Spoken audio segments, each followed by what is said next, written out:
I drink to escape reality. I can relate with that. Does taking the medication, meaning naltrexone, make you stressed because you can't zone out? So this is a really good question.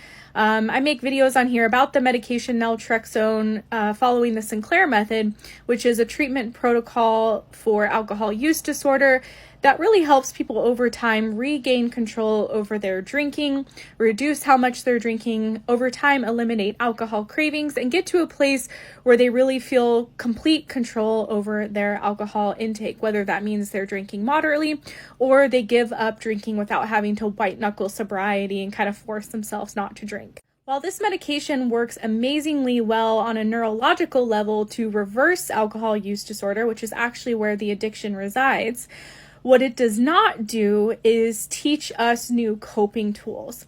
What was true for me, and I've heard from many others as well, is that this medication gives people the space to develop new habits and develop new coping tools because they're not fighting cravings and battling the urge to drink all of the time. That's the number one cause of relapse for people, is really the intense and overwhelming craving for a drink. So this medication works to, over time, quiet and ultimately eliminate the craving for alcohol.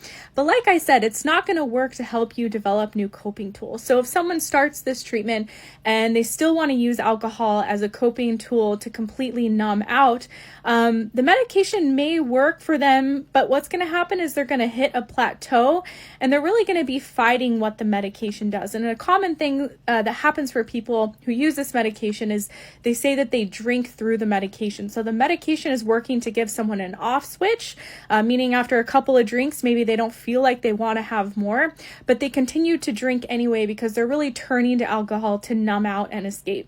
It's kind of like how your stomach or your brain might signal that you're full, but you keep eating anyway because perhaps you're turning to food as an emotional coping tool. What's great about going on this medication treatment is that these things can be done gradually over time. It's not like on day one you have to have all of these new coping tools figured out. In fact, we often tell people to give this treatment a year and just to start the treatment by simply taking the medication. Don't do anything else in the beginning. Just get used to taking the medication. Then over time, as the medication is working in the background to help you regain control over alcohol, you can work alongside it to change habits and develop new coping tools. This helps. If you have more questions, our email is in our bio as well as our website link. Bye for now.